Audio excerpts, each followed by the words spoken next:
Hey guys, it's Blackstone Betty. Time to talk cheesesteaks. If you know me, you know I live right outside of Philadelphia. I grew up here my entire life, 10 minutes from Philadelphia. So I'd like to think I know a thing or two about cheesesteak and that I can teach you guys a little something about how to make a cheesesteak. And I am also going to show you, since we are in this movement of freeing the cheesesteak, which slightly hurts my soul, a little fun twist on a cheesesteak that I do enjoy here at my house, because after all, who loves rules anyway? I know I don't. So stick around and let's have some fun talking about cheesesteaks.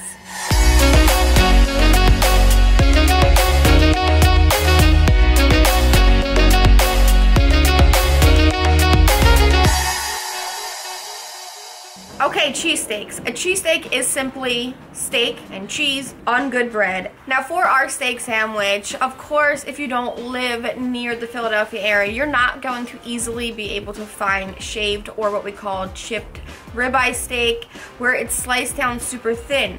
You can, however, buy some ribeye steaks, which is what I did today to show you guys, or you can go for a good quality sirloin and slice it yourself. Stick it in the freezer for 30 minutes, depending on how thick your steak is, just so that it slightly freezes, making it easier to slice. Now you can use a meat slicer if you have one, or pick yourself up one of the Blackstone knives and use that. They're super sharp and perfect for slicing meats thin. You can just about see through these pieces of steak. I think anything thicker would consider this more like fajita meat, and if you like it, shoot, go for it. But a cheesesteak, typically whenever you go out and buy one or order one, will have that shaved down meat, making for a really tender, soft bite when biting into your steak sandwich. There's nothing worse than biting into a cheesesteak and having all of those big pieces of meat fall out, or it's just too hard to bite through. Now this, for a cheesesteak, just like I had growing up, consists of our shaved ribeye.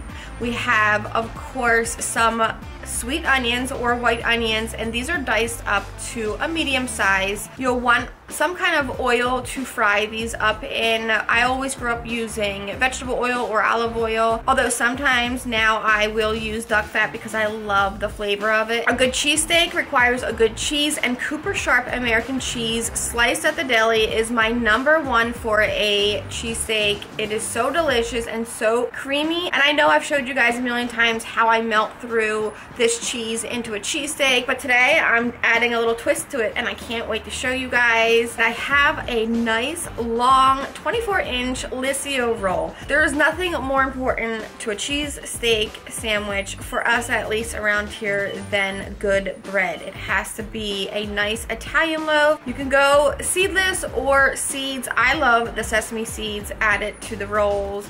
It has to be chewy, it has to be soft on the inside and nice and crunchy hard on the outside. We all know one of the most popular toppings for a cheesesteak, for at least tourists or kids, or of course if it's like 2 o'clock in the morning. I will admit it was good growing up, but we're gonna make a white cheese sauce for this. Super simple, and it's way better than that fake Cheese Whiz that you're gonna buy in a jar. And if you can't find Cooper Sharp, just get the best quality American sliced cheese you can from your deli counter. I have my Blackstone preheated to low across the board. On my right side burner, I'm gonna turn that to medium and place a small pot. To that, I'm adding in a small can of evaporated milk. Be sure that it does not say sweetened. You wanna heat the evaporated milk just until it starts to steam a little, until it's warm to touch. You don't want to boil or overheat your evaporated milk. As soon as it's warm, let's start dropping in our Cooper Sharp American cheese that I just break up into pieces, adding a little handful at a time, stirring it, making sure that it melts evenly before I add in the next batch of cheese.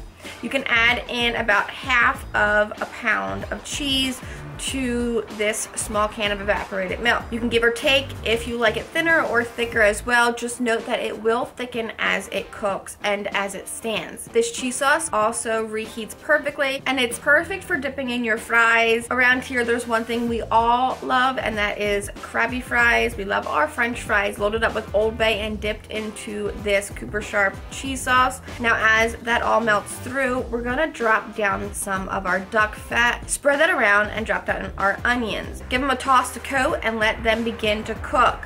I don't want to rush them, I don't want to brown them, I just want to slightly soften them just so that you see around the edges of the onions start to turn brown. Once they are done, we're going to slide them aside. I'm not seasoning them yet. These onions look perfect, so let's slide them to the side, leaving behind some of that duck fat that's now seasoned with the onion flavor as well. It's going to add some good flavor to our ribeye. We'll turn up our Blackstone to medium-high heat. If your surface looks a little bit dry, add just a little bit more duck fat, and then you can drop down your ribeye. We'll let this steak begin to cook. It's going to cook up so fast because it's so thin. Although there are some larger pieces in this, so I like to use a spatula or two or a scraper together at the same time, tearing apart any large pieces of steak into smaller bite-sized pieces, working your way through that big pile of meat until all of your steak is cooked through and nice and small. Continue tossing. You'll notice the edges and sides of your ribeye starting to caramelize and crisp up. This is perfect. This is exactly what you want it to look like. Now our meat looks so good. It smells like heaven. Time to add in those onions. We'll toss everything together. Let that continue to cook for a minute or so. Now is the time when you want to season your meat and your onions. I have some salt and I have some pepper. One good tip for cooking a cheesesteak I learned is not to add any salt or pepper in the beginning of cooking your steak, not until at least it's done cooking. You don't want to dry out your meat by adding in any seasoning, especially salt, until it's done cooking. Our cheese looks velvety, silky, smooth, and so nice and thick and creamy. Our steak and onions is done. Now if you weren't using the cheese sauce, now is the time you'd add some slices of deli cheese, let it melt throughout, toss it, it'll get nice and creamy all over that steak. However, since we are using cheese sauce, we're gonna hold off a second. I'm gonna be cutting this 24-inch roll in half. Look how soft it is on the inside. It's chewy, but it's so tough. This thing is not gonna fall apart when loading it up with all of our meat and cheese. That's why I love a good Italian roll. Divvy up our meat so that your meat is in piles equal to the length of your rolls. Before we place these rolls over our steak, we have to load them up with our cheese. So for our first sandwich, I'm gonna drizzle over some of our white Cooper Sharp American cheese sauce. Give it a toss through so that it is in every single bite of my sandwich. We'll place our rolls right on top of our cheesy meat. Give it a little press down and let those corners kind of kiss the edges of the Blackstone, soaking up just a tad of that grease from your ribeye and your cheese. We'll allow the heat to steam those rolls just about 20 to 30 seconds, and then place one hand on top of your roll, sliding your large Blackstone spatula right under that meat. Give it a flip, making sure to scoop up any extra meat that may have fallen out when flipping. And that one's done, so let's jump over to our other cheesesteak.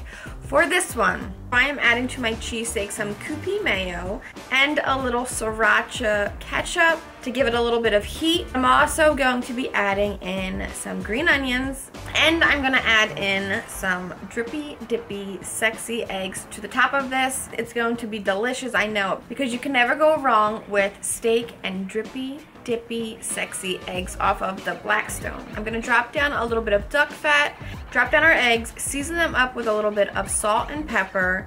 For our meat, we're gonna also drizzle down some of our white American cheese sauce, let that mix through. Again, place our roll on top of that meat, letting the edges of our roll kiss the surface again. You want that little bit of grease. After 30 seconds, we're gonna give this a flip, and then we're gonna top it off with our eggs, zhuzh it up with a drizzle of our Kewpie mayo, our sriracha ketchup, and our green onions, and this one looks so delicious. I can't wait to dive into it. But before I do, I have to dive into this cheesesteak. This is what I make all of the time. I'm gonna drizzle over it a little extra of our cheese sauce because why the heck not? And now it's time for peppers. Now we may not put peppers in my cheesesteak because that is how we do it here or how I grew up, but we do serve peppers alongside. Whether they're sweet and sassy or hot and spicy, they're always from a jar in a vinegar brine. These vinegary brined pickled peppers are meant to be eaten throughout eating your cheesesteak.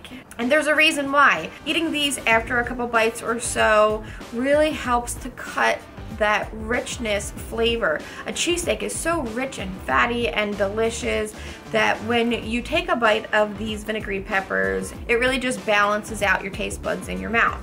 Another thing I love is a hot pepper hoagie spread. I love smearing this on the inside of the bread before placing it on top of the cheesesteak meat, and Cento makes a fabulous hoagie spread. And I can't forget, my mom always served up a Jewish deli pickle out of the barrel from the deli when getting that Cooper Sharp American cheese and her chipped sirloin or ribeye steak meat. Now, whatever way you enjoy your cheesesteak, I know it's gonna be delicious because you're making it on a Blackstone, and I can't wait to see how crazy and funky and fun and wild you can get with all of your toppings or ways that you change up your steak sandwich. Just please stop calling it a Philly. When you do make those steak sandwiches, be sure to post a picture and tag Blackstone products. Don't forget to go to griddlenation.com and pick up some apparel. Check out the stickers. There's lots of fun stuff in there for you guys, along with subscribing to the Blackstone Griddle's YouTube channel. There's so many different shows on there between, of course, mine, and then there's CJ and Nate and Todd and Bruce and Destination Delicious. There are just loads of recipes for you guys to try, and of course we always love chatting with you guys there in the comments, so don't forget to leave one for our new recipe videos, which come out all week long. Now go enjoy a cheesesteak because I have some meat to eat. That sounds really awful.